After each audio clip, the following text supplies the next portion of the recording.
Hey folks, Dude here. Well, it's time for another episode of Knife Blog, and because I had a request from, yet again, John Wayne Colt 45, he's just an absolute font of knife information. He actually brought up something that probably I should just simply talk about. I've mentioned it previously in one of my other videos, at least a few years ago, and he's got just one of these scary memories. But today's knife is going to be something called the Resquival.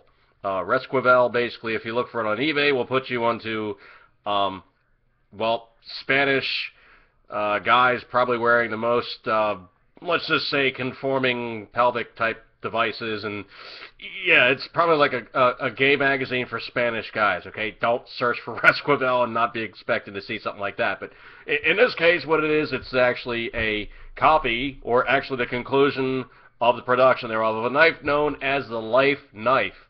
The actual Life Knife itself was, well, actually, it was a company that was in Santa Monica, California, back in the 80s, and the history that I found on it is sketchy at best. These are very scarce critters if you do find them.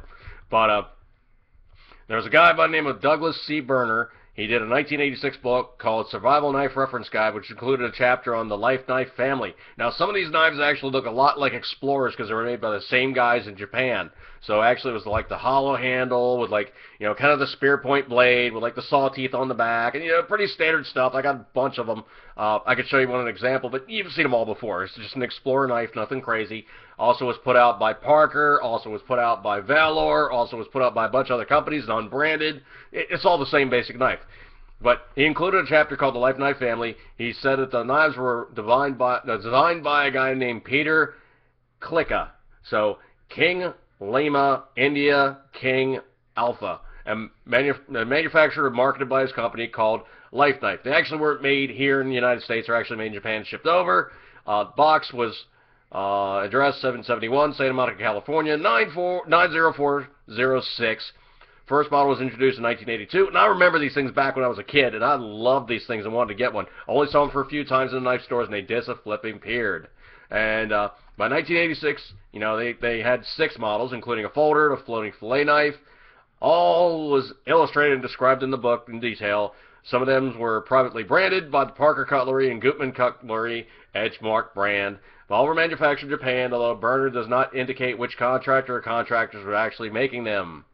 But this is basically something known as the Life Knife, and this is very unique in the construction, and hopefully you guys are seeing this, so let's just give you guys a good depiction. And here was the generic thing about it, was it basically was the same box, and it probably said Life Knife on it, and all the rest of that happy horse stuff's nothing crazy there. So let me take the lid off, show you guys what I got.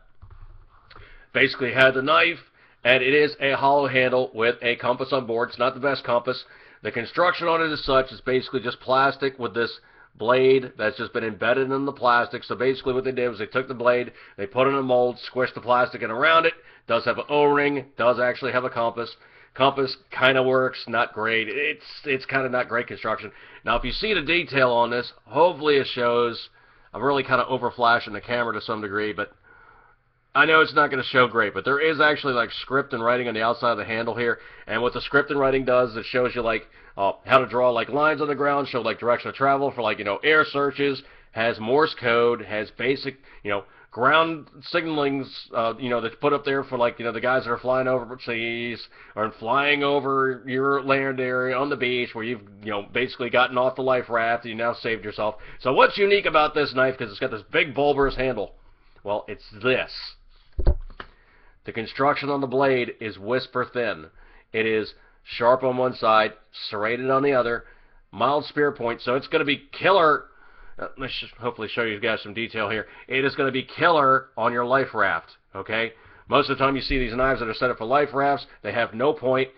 Usually what it is, it's like it's got an edge on one side and it comes over to like this hawk bill kind of a thing where the point is rounded so you can't accidentally poke your life raft.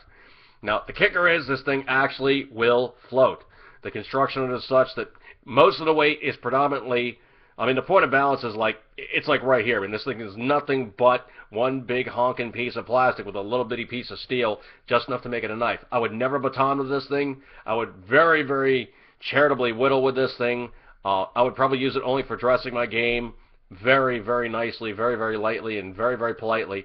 But they're very hard to source. Now, the actual sheath on this thing, we can get the box on out the way. There's nothing crazy about the box, just the box. But the sheath on the thing is such that it has a knife break.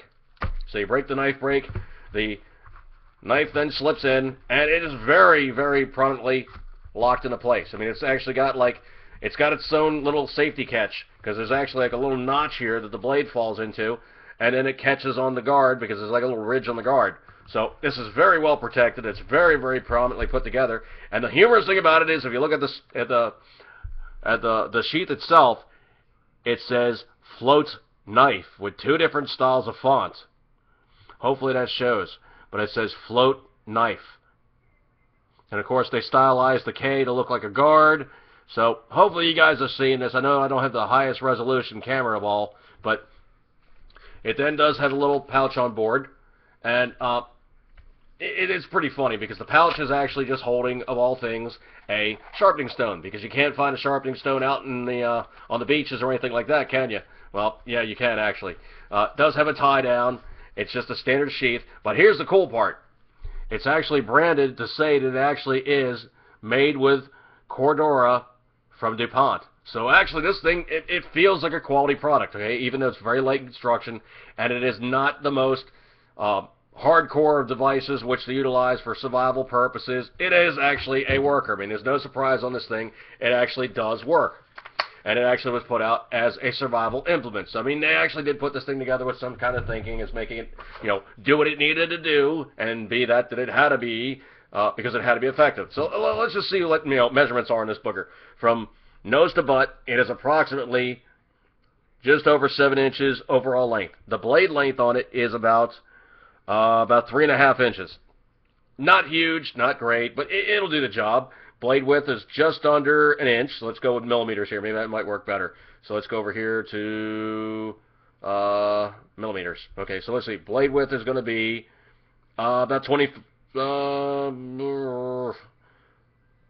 maybe about 19 millimeters. Maybe 20 millimeters at best. Okay, it's not huge. Or am I looking at the wrong thing? No, I am looking at the wrong thing. Here we go. Centimeters. It's about 22, 24. It's about 25 millimeters in width. Okay, so that's actually your standard there, because it actually is made by the Japanese companies. Now, the kicker is, these things are hard to source. I would never, ever use this thing as a collector piece at this point. It goes back in the box, it stays in the box, and it gets this little rust-proof guy to stay with it inside its little paper protector for the blade. I never use this thing. But people are requesting these things, and they want to basically see something unique, so this is it. This is probably one of the most unique, rarefied pieces of survival knife, that you're going to find, because there's just not a lot of them around. And finding the life knives, when you do see them on eBay, they never, ever go cheap, and they are very scarce. All right, folks, I'm going to break off on this one. Life knife goodness. Life knife goodness. All right, folks, so this is an unusual piece. I had to bring it out and basically show it to you guys. So this is the Resquival, upside down. This is the Resquival version of the life knife. All right, guys, I'm going to break off on this one. Eat good, keep it a tight ring, and this is Knife Blog. Good times. See you guys, and as always, you know it, you love it. Knife goodness. See you guys.